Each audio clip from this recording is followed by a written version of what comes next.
Davey D hanging out with you this afternoon, sitting in front of me, the one and only, the rhyme animal, the legend himself, Mr. Chuck D. And I definitely had to talk to you on a number of things. First of all, we're in Boston, Massachusetts at the Hip Hop Archives. You know, one of the questions we've been asking is, we've been looking at the role of hip hop over the years, and just remembering that when you came out, you said one of your goals was to raise 5,000 new leaders. With the election of Obama and actually leading up to it, you went to the National Hip Hop Political Convention, you spoke there. There's a big question about hip hop being a social movement. What does that look like? And so we want to revisit that question. Is hip hop a movement? If so, is it the right kind of movement? We have enough time and energy and data to look at the movements of Marcus Garvey, the Civil Rights Movement, the Black Arts Movement, and others. 2009, are we a movement? And if so, how is that manifesting itself? And if not, what do we need to do? Well, it's a world. Hip hop is a world movement, so it's best for us to figure out how we can align with the momentums of the rest of the world, and figure out what our place is in the rest of the world. And what do you mean when you say it's a world movement? Well, in every single country I've been to, and that's about 65 of them, that the energy from people involved in hip hop has gone beyond just let's snap our fingers, have a good time, and go home and not think about what we did.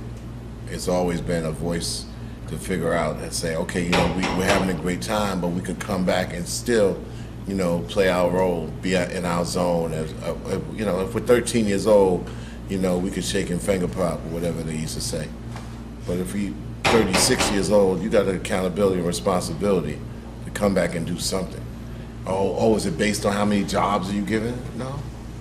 Is it based on how much money you're giving people? No.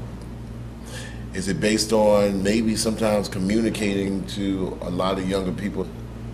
Yes and no. Maybe if a person might not be gifted communicating, but you have to do something when you grow. And I've seen a lot of grown folks, and they might have a complaint about whatever.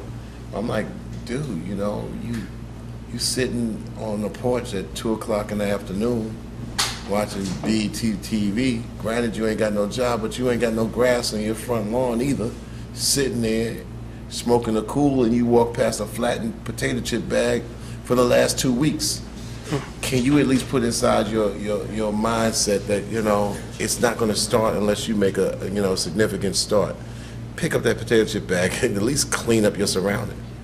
Things that make sense, common sense from back in the days. Like, before you go outside, come here and wash your ass. You got people that haven't had that said to them ever. So they actually think that something got to come along and baby them into an area of convenience or comfort. Well, and we got to totally tell people that this is not 2009, 10, 11, 12 is not going to be years of convenience and comfort. It's just going to be an era of your bed is what you make it, and you might not have all the tools to make it. So maybe your surroundings will help you make it when you connect with them.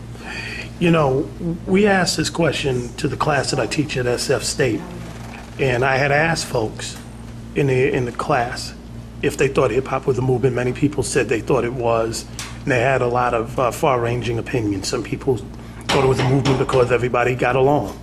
The races came together. People like the same music, concerts and entertainment. I asked everybody if they liked Dead Prez. Most of the 200 people in the class raised their hand.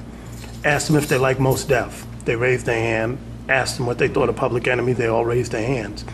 Then I asked the class, how many people are involved with the San Francisco 8, the attempts to get them off of trial, to free the SF8?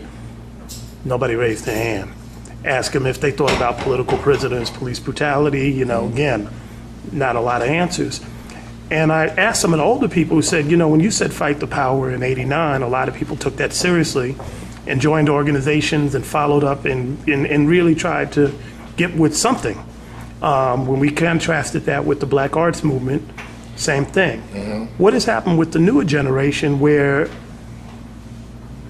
these things, you know, they say that they really are into these artists like yourselves, but they're not really following the dictates and the things that you all are talking about. They're not taking up the causes that you all have spoken so eloquently about, both in song and in real life. Because the arts made it easy. The arts made it easy to jump and say, well, I like this record, I like what they're touching upon, and I'll wait before I want to actually go further with the detail. Organizations that are really clear, that's their responsibility to be able to simplify it enough to get the energies of people involved in their agendas and trying to make it easier for the community. I mean, I talked about organizations that I favored that was trying to do a thing, and people, I mean, even when I talked about the Nation of Islam and what they tried to do and what they did accomplish, meaning getting a lot of black men from hustling on the streets and cleaning them up, as far as this is how you should carry yourself by knowing about yourself. You know, and it either could have got into a religious discussion, it could have got into an organizational discussion, it could have got into let's say a community discussion or whatever, if I didn't mention that before.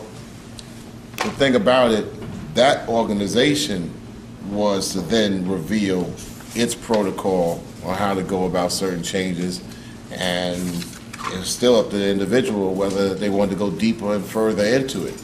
And of course those organizations, if they're going to be able to so-called, quote-unquote, save people, save men from the streets, you can't be long-winded with a whole bunch of things that's going to confuse them. You got people that understand that, and you got tier ranking that comes in and figures out if it's cool for them to soldier in that regard.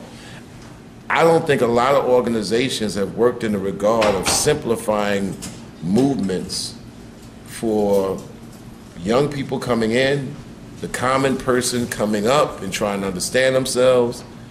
And so therefore I think the complexities scare people away, and there's not enough organizations that are able to simplify their movement for the masses. So I think music was able to be that great introduction.